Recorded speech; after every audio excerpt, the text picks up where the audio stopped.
morning, ladies and gentlemen. My name is Juan-and-Only, and I want to welcome you to my very first TV program in 2018 to a very new show. And this show is called, I'm calling it actually, From the Heart. And it's not just any heart, it's my heart. So it's From the Heart. And it will feature me as the host, and borrowing a little something, I guess, that one of my coworkers has been calling me for some time, and that is the Juan-and-Only. So, ladies and gentlemen, welcome to From the Heart, featuring myself, the Juan-and-Only, actually Juan M. Andrade. And today, this is our very first show. It is taped, and I have two very special guests here representing Tradewinds. And to my immediate left, I have Miss Debbie, is that Pampalone? Correct. And Janet Koontz right next to her. So today's program is going to be about Tradewinds and about the hearing impaired and so forth. So on that note, and as you can see, ladies and gentlemen, that we have Ms. Janet, who is interpreting through sign language with our other guest here on From the Heart. So let me just say this, Janet, Debbie, we'll start with you. Tell us a little bit about what is Tradewinds.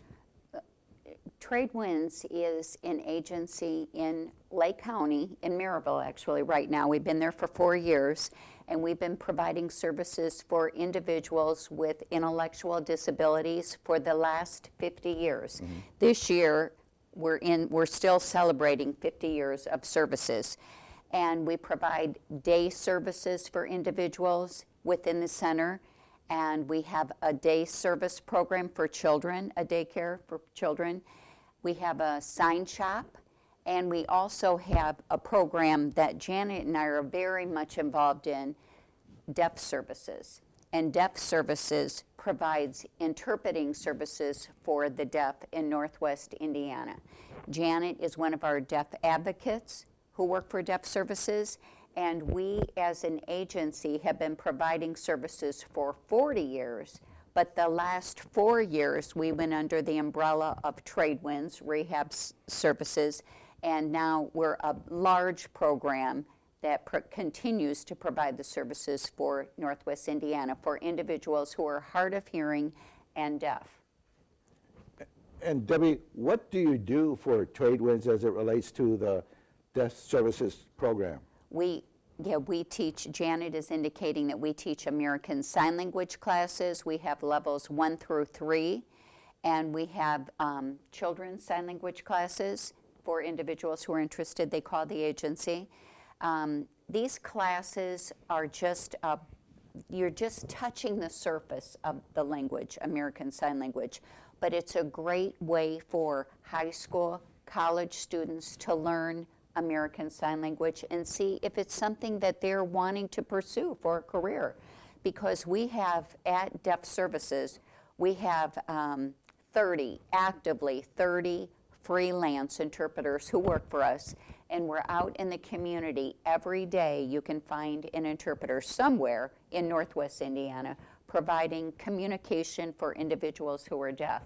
We not only provide interpreting services for individuals who are deaf, but we provide case management services, advocacy. Janet is one of our advocates, where there are some individuals who can't get into our office, and we're located in Maryville, so she goes into the homes and meet with them. Hammond, East Chicago, Highland, Griffith, anywhere in Northwest Indiana. We have our case management services that happen in the home if necessary, or individuals come in.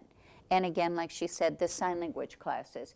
But our primary focus is sending out qualified sign language interpreters to communicate effectively with the doctors, nurses, attorneys, bankers, anywhere that you and I would find ourselves communicating with a hearing person. A deaf individual has a right to communicate. So we have our interpreters who are out making that happen every day. That's good. Janet, you are a recipient of the services from Tradewinds in terms of the... Yes, I do. Okay, that's great. She uses interpreters herself as well as providing advocacy. Yes, and I oftentimes go into a situation where I have a qualified interpreter with me, and I work as a deaf interpreter for the deaf individual. If their language level happens to be a little low and they're called high visual, she can break the language down that I myself as an interpreter gives her as to what you're saying, and maybe that individual doesn't have enough American Sign Language in their vocabulary. She breaks it down so that they can understand effectively what is being said. And also, you know, a lot of times the individuals we help don't have a strong command of English and they're not understanding their bills. So I help clarify what it is that they've gotten in the mail. Okay. Janet, I do want to ask you a question. You know, there are people that I think were born without the ability to hear, and there are people I think that were born that were hearing, and at some point in their life, they lost their hearing. Where do you stand on that? What happened in your situation? Well, I happen to be born deaf at 2 months. Well, it was actually, I was born 2 months early. And so it was determined later that that had caused my hearing loss, like lack of oxygen had caused my hearing loss. So I've been deaf all my life. And until the age of 12, I was an oral communicator because my parents really thought that I should speak and not use sign language. Then at the age of 12, I became involved with individuals who signed, and so now I'm a total advocate of total communication. I lip read and I sign, and I'm a fluent signer. So if you lost your hearing at a very young age, where did, let's say, Tradewinds come into play? I wasn't involved with Tradewinds when I was growing up. In terms of getting services.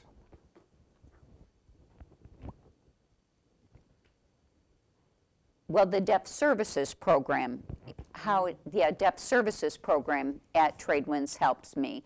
And they help many individuals with finding jobs, identifying locations for hearing aids, making proper referrals, maybe to vocational rehabilitation for college. There are, you know, a lot of referrals that could be made with the services at Deaf Services. Maybe somebody moving into a home and they're needing assisted listening devices, anything like that. That's where Tradewinds is able to come in and help. I have another question for you, Janet, and that is this. When you go out in the community and let's say Debbie's not with you to maybe help with the sign language or just speaking, how do you deal with just everyday situations when you're alone and you're dealing with somebody that, first of all, may not even know right off the bat that you're hearing impaired and that they don't know sign language? So how do you communicate with that person in those situations? Talk to us about that a little bit. Well, I'm an avid lip reader, but if I'm not understanding what's being said, I just communicate with paper and pencil, or maybe a lot of gestures and body language and point to what it is that I need so that you can understand what it is I'm saying.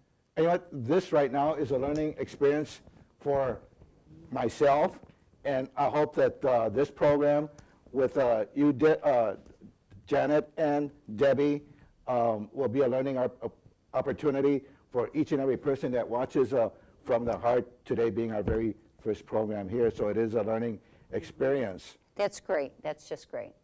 And so when you know, I might wanted to add that my children are hearing. Okay. And I started, you know, as infants with them, teaching them sign language. And, you know, point and, you know, teach them the gestures, and then maybe we talked about, or I would explain to them about TV shows or how to turn the TV on and the volume, and, you know, they would be able to help and communicate with me. And my daughter now, she works with individuals who have autism, and they are signing to communicate effectively because they are nonverbal. So the sign language does come into play in many areas of life. Debbie, how many people are employed with your department? With the Deaf Services Program now, we have Janet, myself, an interpreter coordinator. We have 4 employees that work with us and 30 freelance interpreters. And as a freelance interpreter, they're more or less on call or accept jobs as they're given, depending upon their availability. And is Tradewinds a Oh, and we non-for-profit have a lot of organization? volunteers. Yes, we are. We're a 501c, a non-for-profit organization. Our department relies heavily on volunteers because we also have a giving room where individuals bring in items, toiletries, household items, small furnishings to help individuals live independently in their own apartment and, to live on their own. As far as your death services that you have in Tradewinds, what area do you service? Is it Lake County, Indiana? Is it the Northwest Indiana region? Northwest Indiana. Northwest We have Indiana. the 6, 7 counties that we go into. Yeah, and we are the only not-for-profit organization providing that service. There are 5 agencies in the state that do the same thing we do, and we're the only one in Northwest Indiana. So I do want to ask you this, and that is,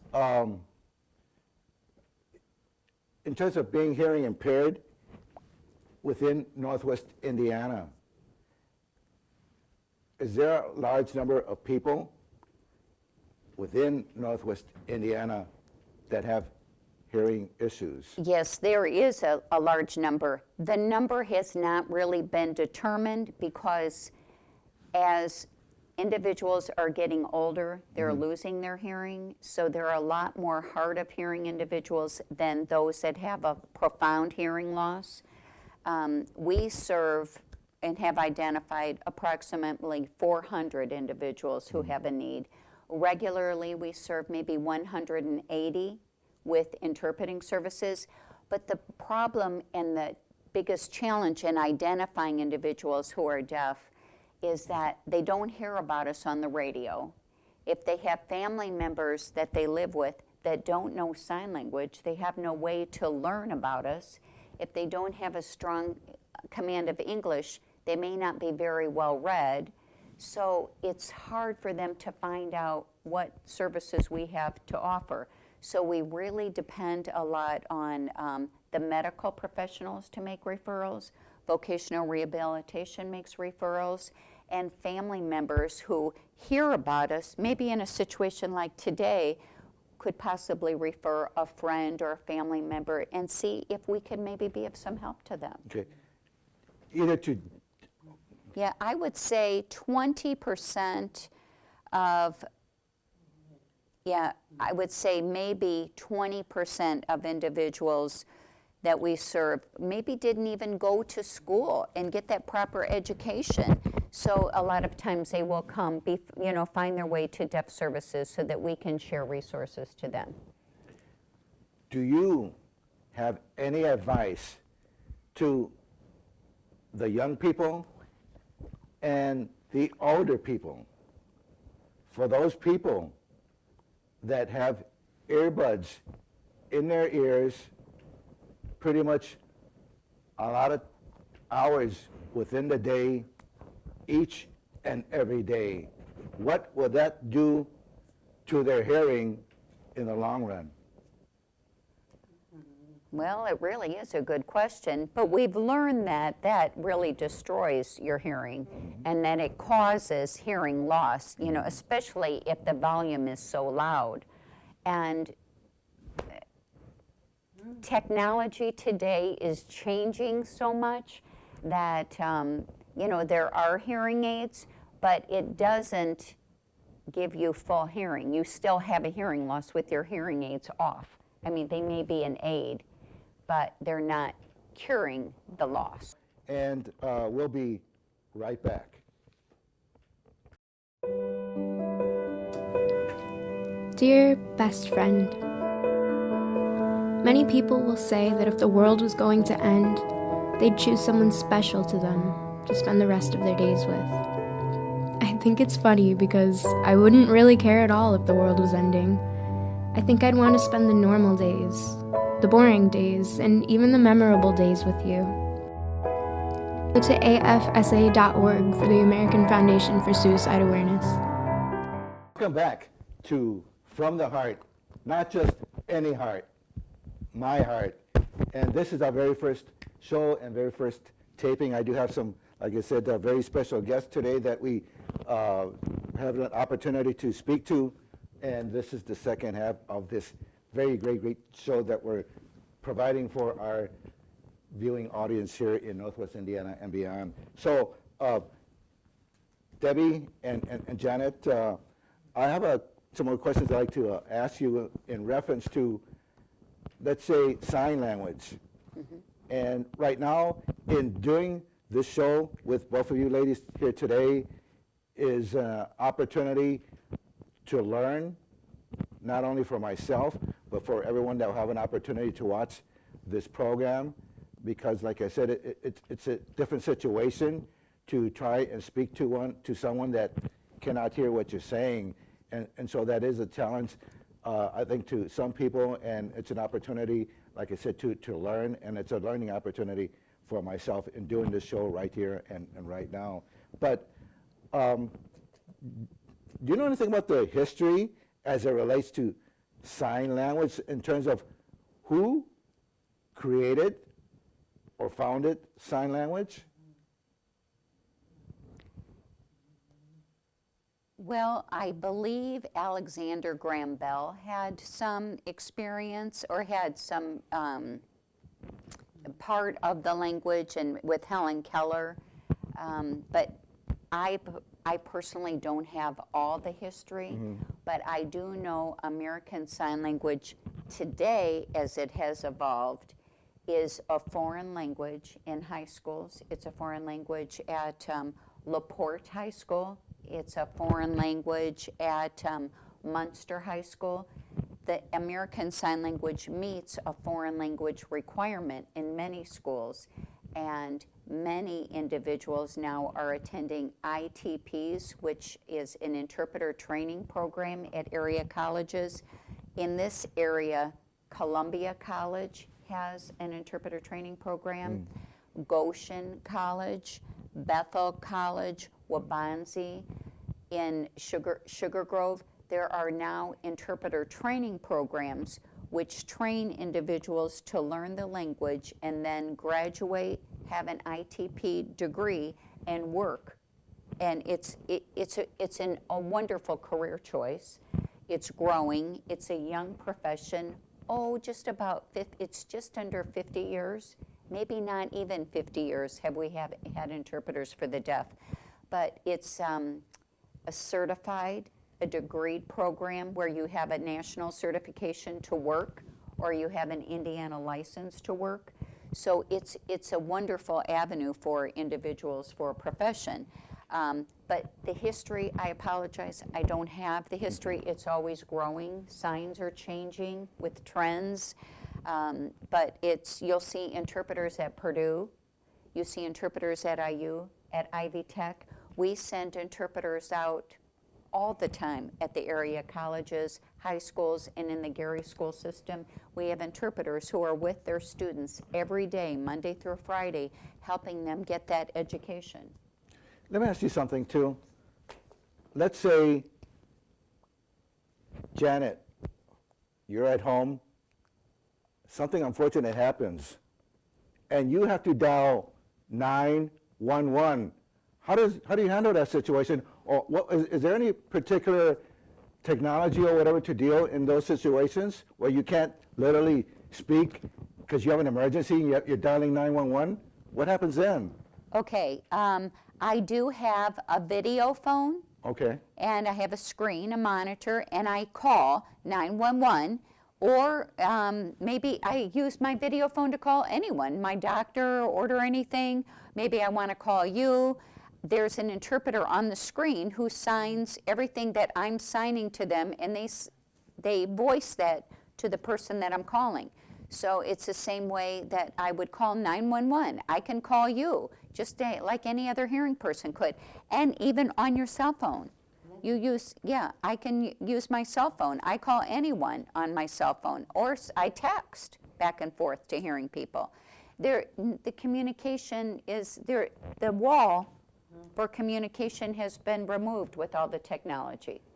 Right. I mean, the doors have been opened up through the years for individuals who are deaf because of qualified interpreters and the technology that has made that all happen. How long is the sign language program in order to learn and be certified? I average 4 to 6 years. 4 to 6 years? You can get an associate's in the interpreter training program. You can get your bachelor's, but to be fluent in the language, average 4 to 6 years. And you have to immerse yourself in the culture. Learn not only the signing, but the culture of individuals who are deaf as well. Curiosity. So you're saying there are different levels of being a certified sign language instructor and so forth? Yes, yes. As being a sign language interpreter, yes. So does each level that you can be able to go up and reach, in a sense, does that mean more money for you in terms of a salary? Sure. Yeah. It's just like your degree. I mean, the more education, the more experience. You can have certification to do legal. You can be certified only for educational. And it depends on the state that you live in, what license you hold, or what's required for different situations. What does it take to be an incredible sign language interpreter, in your opinions? What do you think it takes? I think What that's does a it good take? question for Janet, as a user. No. What, for interpreter become, what do they need? What does it take? I mean, in terms of eyesight, in terms of whatever, what does it take, in your opinion, to be an incredible sign language interpreter? Well, the education.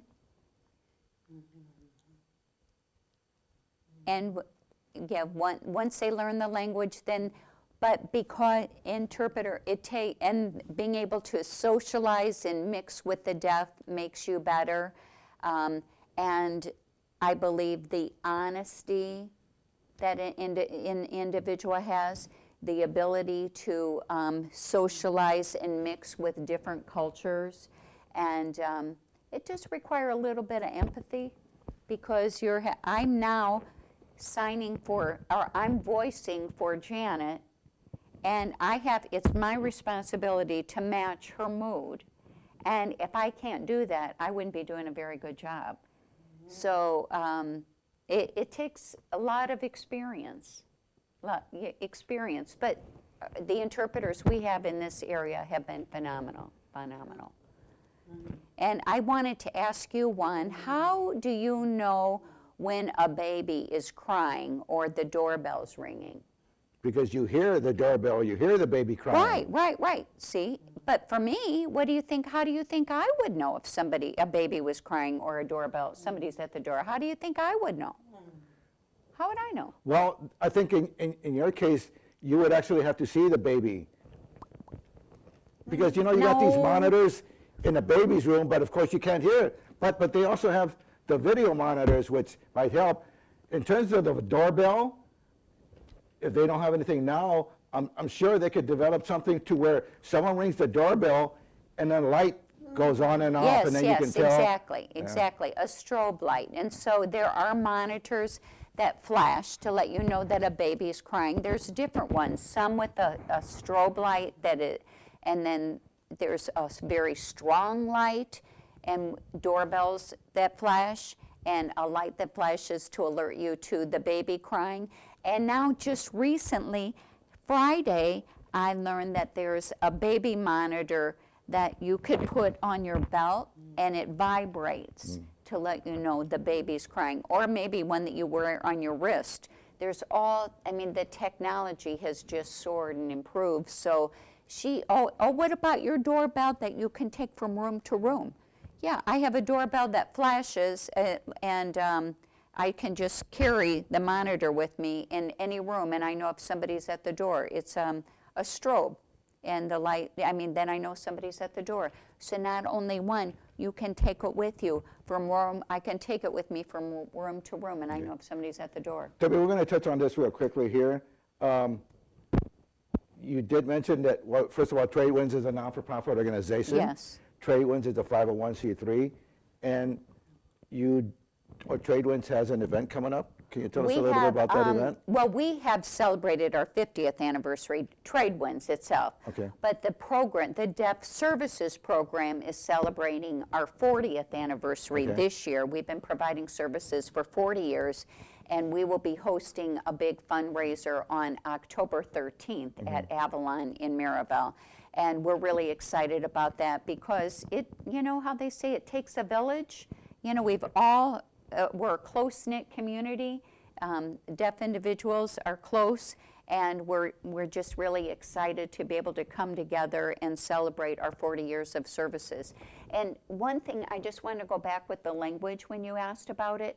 Many individuals don't realize that American Sign Language is not a written language, and it's not a spoken language. Hence the reason you would need an interpreter to put her American Sign Language into English, which is a spoken language. So if you or anyone has that opportunity to work with a deaf individual and you don't have an interpreter with you and you expect to have effective communication writing, it may happen if that individual has a good command of English. But if it doesn't happen and a high percentage are not very fluent in English, you all just remember that what they're writing isn't a reflection of their literacy. They're just writing to you as if you spoke Spanish, and Spanish was your first language, and someone gave you paper and pencil and said, okay, write to me and tell me what you want. It doesn't follow the same grammatical order as English. So that's why it's so important to have a qualified interpreter, especially in medical situations. Can I ask you something, Debbie? Sure. Slowly, in sign language, can you say from the heart? From the heart. That's it. From the heart. So how difficult is it to try and interpret through sign when someone's speaking? So does each sign mean certain words? Is that the gist of it? Because you can't literally interpret, I think, through each and every letter or whatever And I'm not sentence. signing every word Right. that you're saying. So what are you interpreting? It's not word for word. Is it sentence per sentence? So what are you actually interpreting? The implied The thought. implied? And then your facial expressions and your body language all Okay. have to come together. Because if you were here and you weren't very happy, I wouldn't be smiling or looking like I would have to appear angry. So it's not only is she reading my hand, the signs, but she's following the body language. And then you can see, I'm speaking for him, I'm speaking for her. So it all comes into play. But the implied thought is what you're being given in American Sign Language without losing that communication. So let's do this again. Okay, go ahead.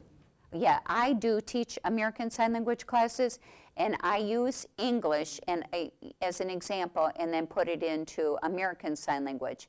Just like I say, and I signed, I am going to the movie, and then I put it in American Sign Language, I movie go. So, right, I plan to go to the movies, but in American Sign Language, movie, I go. Okay, Like so I know the Tradewinds facility itself. Is that somewhat of a new facility? We've been there 4 years. 4 years. We were in Gary, 5901 West 7th Avenue for many, many years. And I would welcome you to come. Come have a tour. I would will. love to I show will. you what it is that we do. We do incredible work. Promise me. Okay, so the address, the contact information, website. www.tradewindservices.org. And the phone number 219-945-0100. And the address 3201 West 83rd Avenue in Maryville on Colorado Street. Okay. Are there any bilingual employees? Oh, yes, At your yes, Deaf yes, Services? we do. Oh, at Deaf Services? At Deaf Services. Bilingual is American Sign Language English, but not Spanish speaking. We have some Spanish Sign Language interpreters, and that's another thing. always remember American Sign Language isn't universal. You go to another country, you sign another language. Okay. So we're pretty much, I guess, at the end of our program. At that point, I want to thank you, Debbie, and I want to thank you, Janet, for being our very first guest here on From the Heart, featuring none other than the Juan-and-Only. On that note, I do want to thank the production crew, Sabrina Velez, Samantha Derringer, Brandon Danane, Haley Kramer, and Tristan Selmer, the multimedia director, Stephanie Reiser. And From the Heart will be taped once a month, 2 shows at 30 minutes each. And you can watch From the Heart at the ACC TV Hammond, which is the YouTube channel for the Area Career Center. I'd like to encourage everyone to listen to WLTH AM 1370 radio Friday evenings from 5 to 6 and Saturdays from 10 to 11 for more information about upcoming shows of From the Heart and when you'll be able to watch From the Heart on the YouTube channel for the Area Career Center. On that note, thank you all and God bless you all. Thank you.